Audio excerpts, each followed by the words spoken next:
or less 10 years ago as an employee. Now I'm coming back to have a presentation at foss-north, so thanks guys for having me, and thank you for attending today. We will be speaking about building open source web POIs with Qt and Slint. So we will be looking also at the smart tools demo we prepared for, let's say, for this presentation, and so that we can also get some comparison results for some benchmarking we did and so on. Just a little bit about me. My name is Alexandra Betouni. I'm the CEO of Extend and 2 times Qt champion and senior software engineer, basically a specific Qt developer for more than 10 years. I've worked on automotive projects and medical devices and so on, and I'm offering 2 courses in Udemy about Qt and also in Qt Academy. And also as Extend, we're organizing the Qt Greece conference in Greece every year, so you're very welcome to join if you want in Athens. Yeah, so I always like to include this slide because of the expressions I get from the audience. This is where I'm coming from. It should be around 24 degrees now, so I'm suffering a bit here. That's okay. So our company, basically, we do UI software consultancy. We specialize in embedded devices. We use Qt and Slint for the projects, and we are also official partners for Qt and for Slint as well. And we also offer UI UX design services should the client need to have more pathways, so to say, from design to development. Right, just one of our projects that we're, let's say, proud of because we did the whole stuff. So we designed and actually continue to developing the UI for a booking system for a US-based company, which they run thin cruises, in this case Mediterranean metal cruises, a heavy metal cruise sailing the Greek islands anyways. So we did the whole UI from design to development. They managed the bookings, the budget, and staff and other logistics. And of course, sometimes understanding the product probably means experience it in real life. So that's me on the cruise. Of course, we get to see the real product so that we know what we're doing. All right, back to the topic. What we'll cover is why choosing a right framework matters now, embedded constraints, Qt via Slint architecture, we'll discuss briefly about it. We'll see an example, a basic hello world in both, and also then I'll show you the smartwatch demo. Then we'll see the observation we had during measurements and testing, and then we'll see a bit about the tooling of both licensing and MCU path, and then briefly about migration and decision patterns, so to say. And then we'll have some time hopefully for Q&A. So there's a lot to say, but first of all, just to set a bit the expectations. This is not a tutorial, it's not a workshop. I'm not gonna live coding the demo here. It's just a decision guide, just make, so basically the goal is to help you understand more or less both frameworks and when it comes time to be able to design. So why this matters now? So I'm not sure how many of you here are working with embedded, but if you do, then you should know that on embedded we have longer product life cycle. So we launch a product today, a device, and it should stay on the market for the next 5 to 10 years, more or less. So we need to be able to maintain that. Recently, the European Union introduced the CRA, which is the Cyber Resilience Act, which is making cybersecurity obligations, so to say. We have now to report and log stuff, and this actually affects open source and as well as commercial vendors. Then we have the hardware constraints. So basically a framework that works today on certain hardware, maybe it's not working today on the next hardware version. we also had another important thing happen recently, that Qt 5 reached the end of its life. So there are many products out there still running Qt 5, so basically you are carrying quite technical debt. They should be looking into migrating soon. And also, this is always present licensing pressure.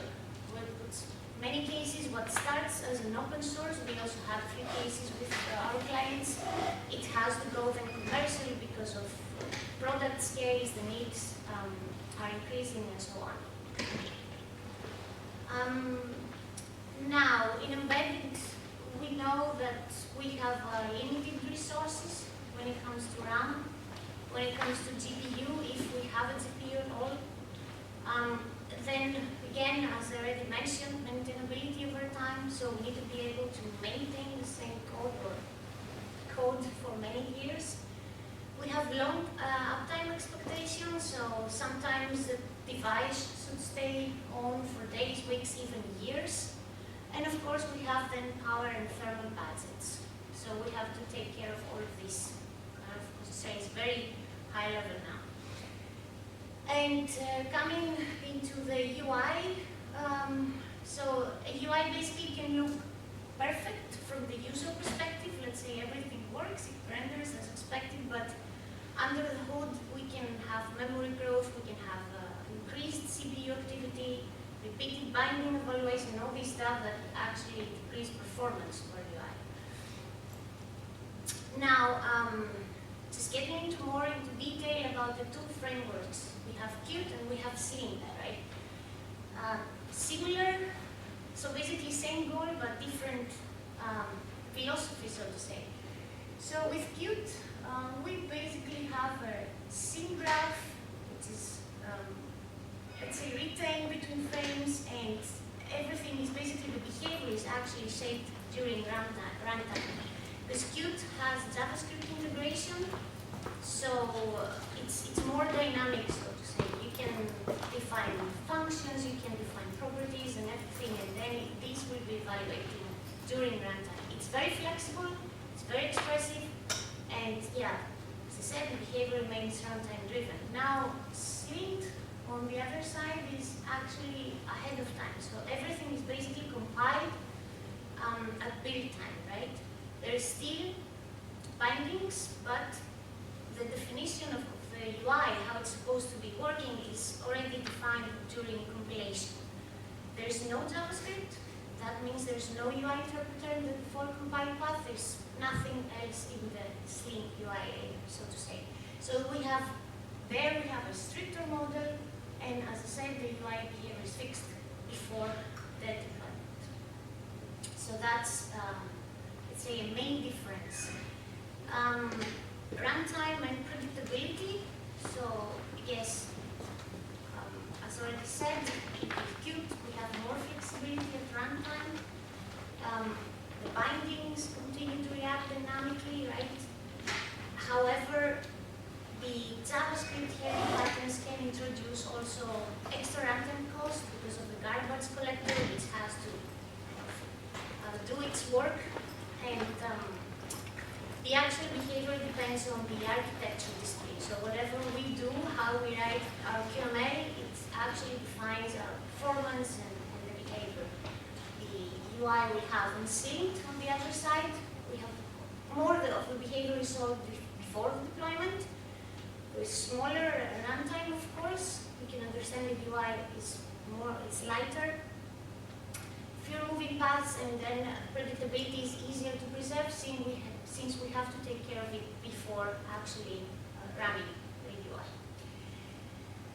When it comes to a demo, as I said, yeah, so I have a smartwatch UI demo. We prepared this initially for conferences. It was done in Rust and Slint, but for this presentation we have converted it to Slint and C++, and also we've done the same in Qt and QML. But before showing the code of the demo, let's see like a very simple hello world example, how it's done in Qt QML and how it's done in Slint. So as you can see, it's very, very similar when it comes to well, the syntax as well, it's a bit different, but we have in both, we have window, we have with fade, text. It's very self-explaining, so to say. And just to show you a bit how it looks like. So this is Qt Creator, this is Qt, and on that side is Slint. Let's see. With Slint we have a live preview here. I'm just running it because I will do some changes so that you can see how the coding looks like.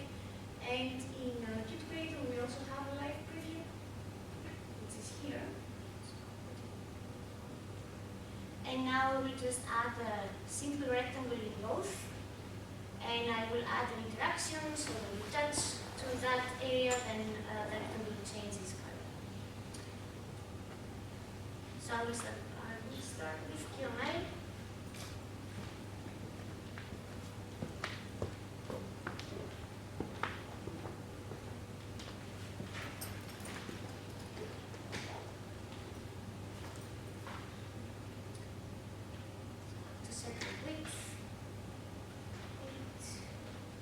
If you can see now, we get the result live.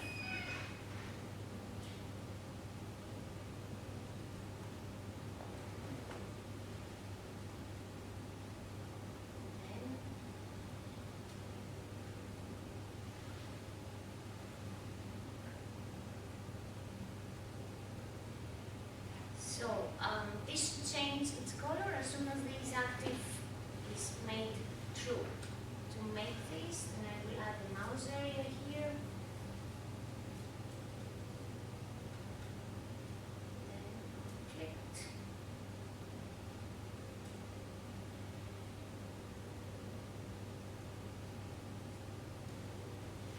Alright. So that's it. Simple. And now in Slint.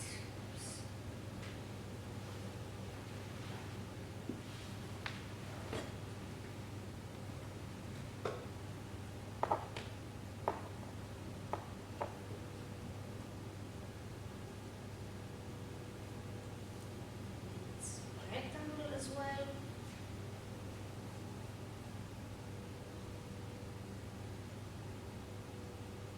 Here I have to define the pixels instead.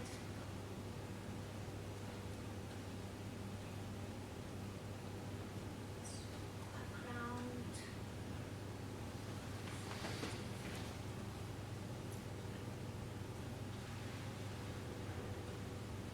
And here I have a touch area.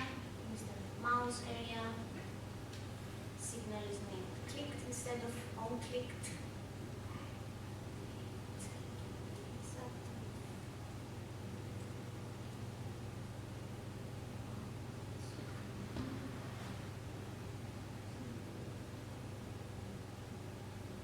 Yeah, correct.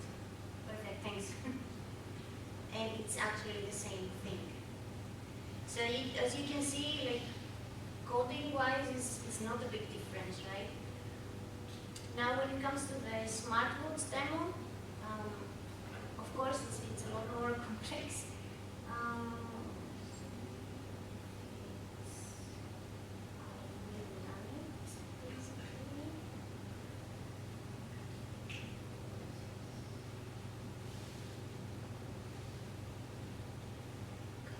This is a Slint preview. This is the Qt. Now it's not a preview because preview for Qt doesn't work. I don't know why now, but anyways.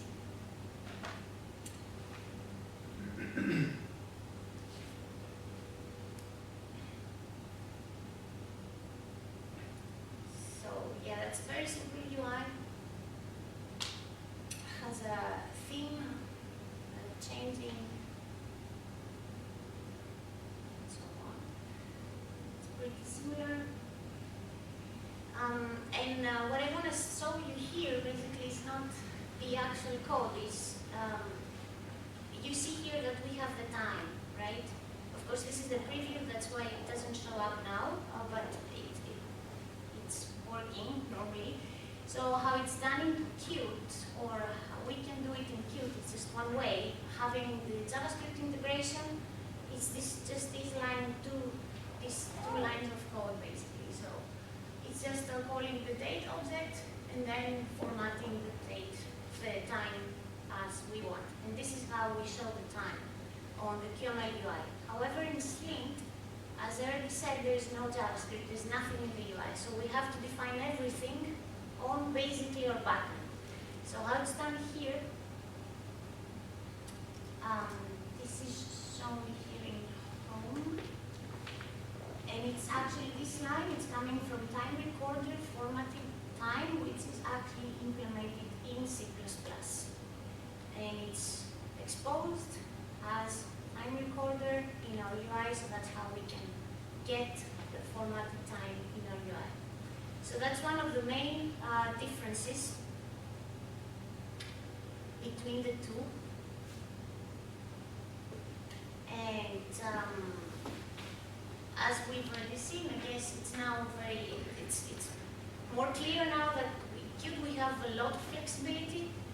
It's dynamic by default. We have the runtime evaluation. We can do like a lot of stuff. However, this comes with a responsibility, and then in Slint, it's more controlled. We have to kind of restrict everything since the beginning.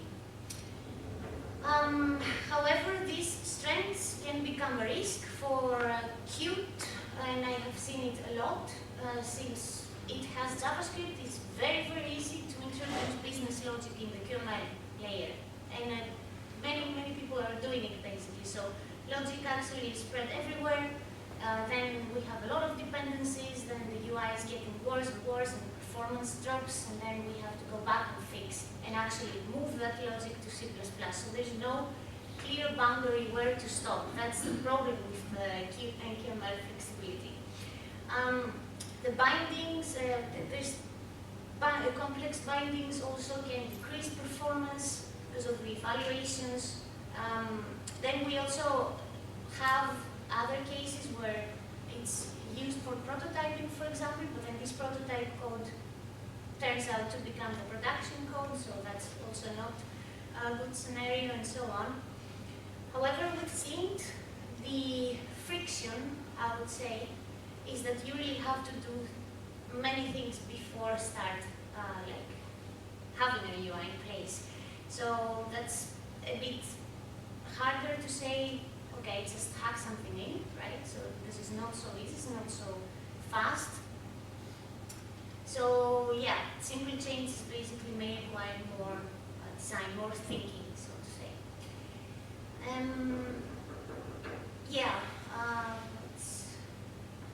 we have already seen that. So how does that work? Basically, in Qt, the binding you just saw, like this active, change the color. This is updated at runtime. It's evaluated at runtime every time these active changes. And in Slint is actually compiled ahead of time. Then Slint knows that the background color depends on the isActive. So if this active changes, then it marks the background as dirty, and then it's reading the isActive, and if it's true, then it sets still blue, then if it's false, then it says green. Now when it comes to the logic, so this is more or less how it looks like.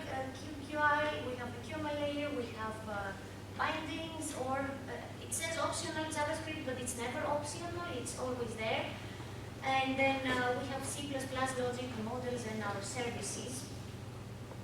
And in Slint, we have basically the Slint UI, and then above whatever we use, Rust, C++, JavaScript, Python, it works with all four. Simple, basically. So when it comes to the live demo, so I've already mentioned that we did some measurements. We've run both demos, the QML and the Slint, on a Raspberry Pi. And we have some numbers. So first of all, I can show you a video of how it looks in both. So this is the QML, and this is the Slint on a Raspberry Pi.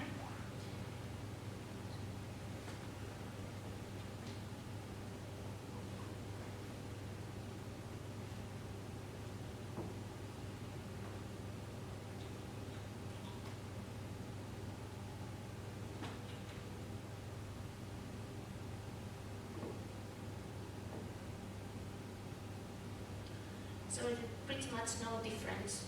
I'm not sure if you notice any differences besides the fonts, which are a bit different in QML. I'm not sure why it picked that fonts, those fonts.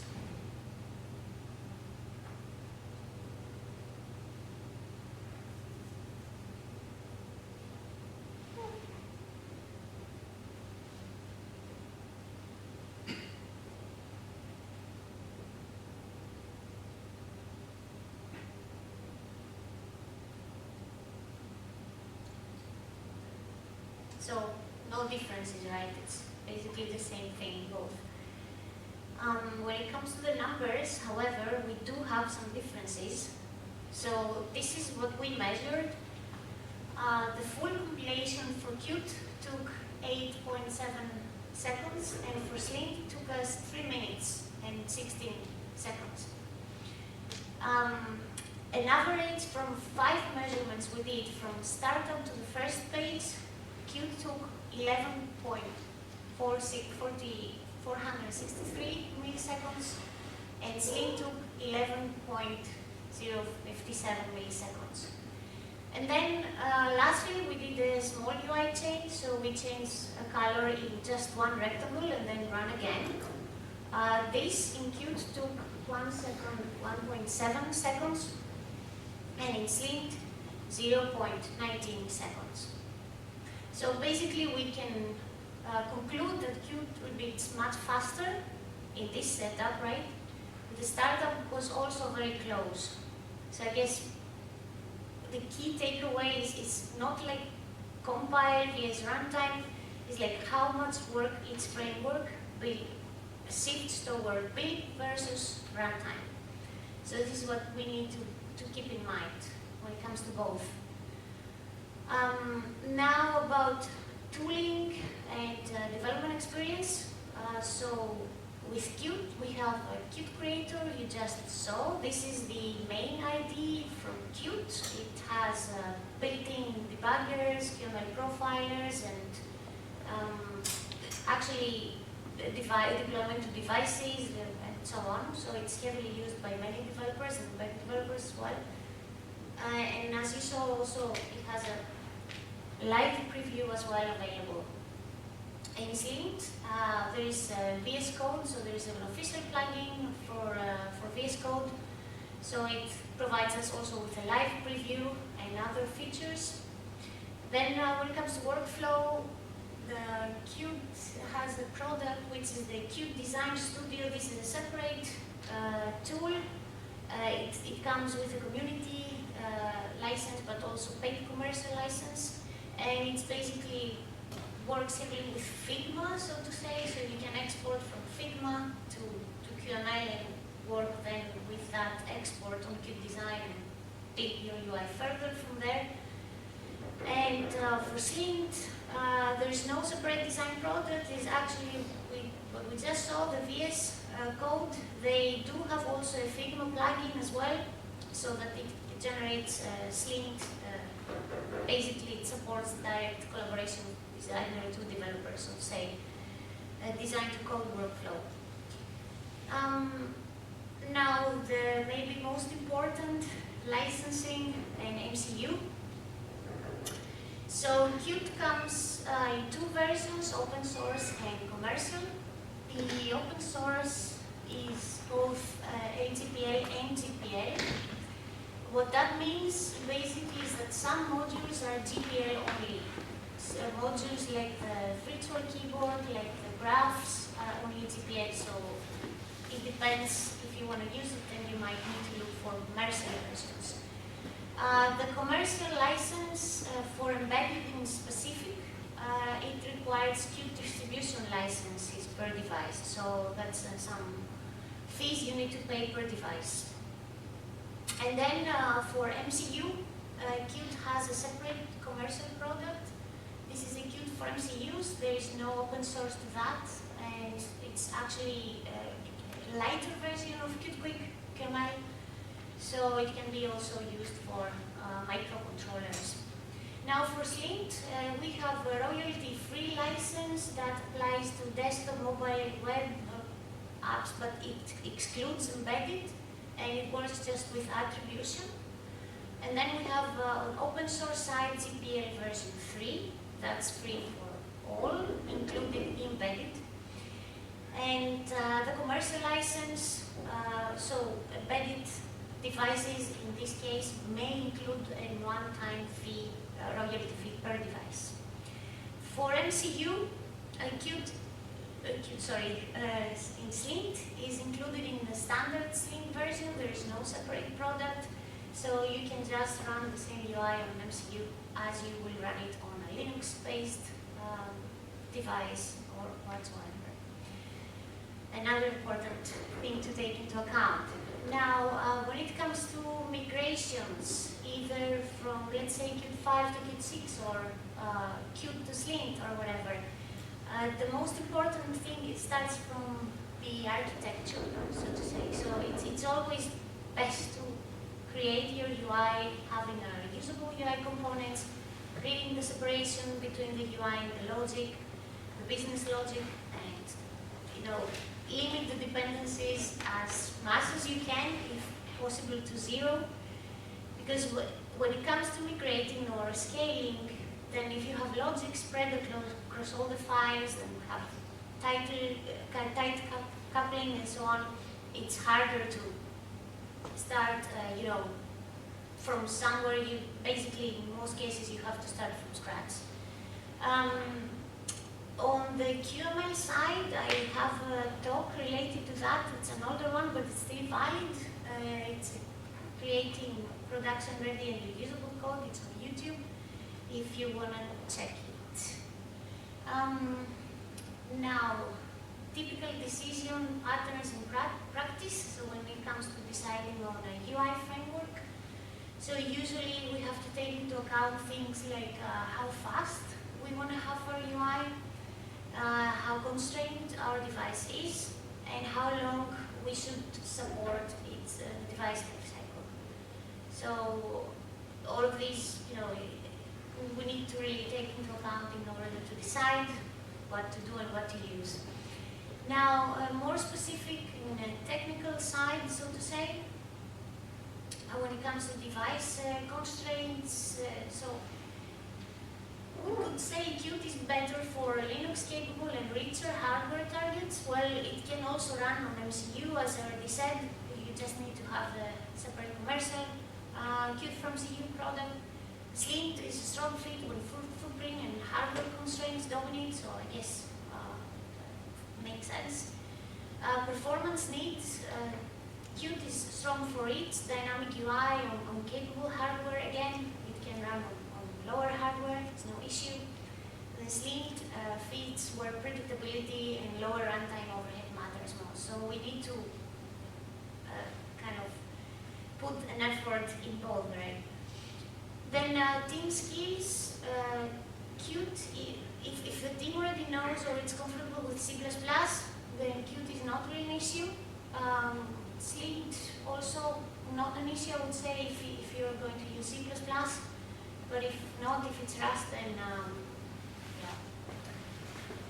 you need to look into it, I guess. Ecosystem requirements. So with Qt, basically, we have a broad official modular ecosystem.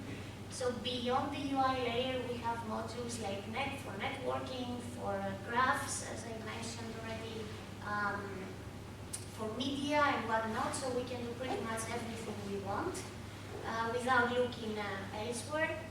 And with Slint, it's mostly UI-focused toolkit with the host language business logic. So we can use like third-party modules to do whatever we want to do first. Long-term maintainability, Qt has been around for more than 20 years now, so we can understand that it's a more mature ecosystem. But the life cycle and architectural discipline matters now. So, but with Slint, this has been around for a few years. It's a younger ecosystem, but the community is also growing a lot, and they keep adding features. Licensing a business, already mentioned, Qt LGPL commercial, Qt firms use only commercial, and Slint we have GPL3, community license, commercial suite license. So final takeaways, already ahead of time, which is good, I guess. Yeah. So the difference is not basically compile time, yes, runtime is like how much work once puts on real time and the other puts on runtime, so that's what we need to consider. And that said, then we need to ask where we want the complexity to live, whether it's we get flexibility on runtime, or we get like more work ahead of time, so to say. And of course, last but not least, the good UI architecture makes future change cheaper, so that we can basically maintain, reuse, or migrate faster and easier our products in the future. And that's it from my side. Have questions?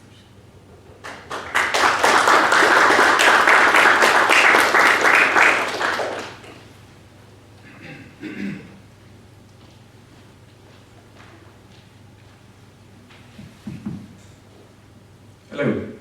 How is the battery compared to the two systems in effectivity?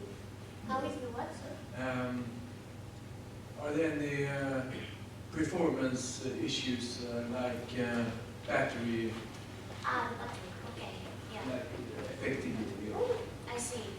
Well, no, of course it depends on the device and then it depends on the code you've written, right? Yeah. So,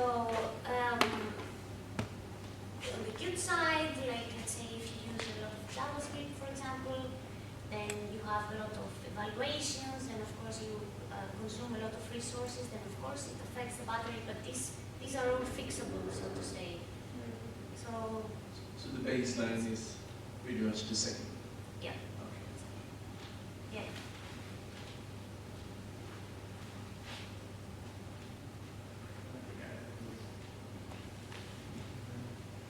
You had any suggestion for like hardware picks, if you want to do like a smartwatch or something like that's open source, that's easily fit into like Qt or Slint? Well, for Qt, you cannot run it on the microcontroller, so you need to buy the Qt Frame CU license. So if you want to go open source for smartwatch, you have to have a microcontroller, I guess, because you don't need maybe CPU, right? So Slint would be straightforward.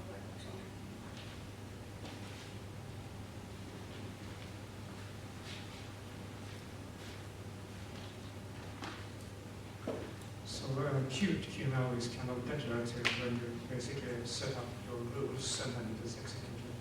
How does Slint work? Can you describe that? So when it comes to adding some logic, you mean? So Slint is basically pure visual UI. Just you have your buttons. It provides buttons. It provides switches. Everything you want. But that's it. If you want to do even simple things, as I show you, like for the time, for example, you need to do that on your backend and then expose it and then use it in the UI. Instead, with QQML, you can do pretty much many stuff, even networking with JavaScript, right? So you can keep it in the UI layer. Again, I do not recommend it. I just say you can do that. And let's say it's good for prototyping, but then you need to consider passing it back to your I'm not sure if I answered exactly the question.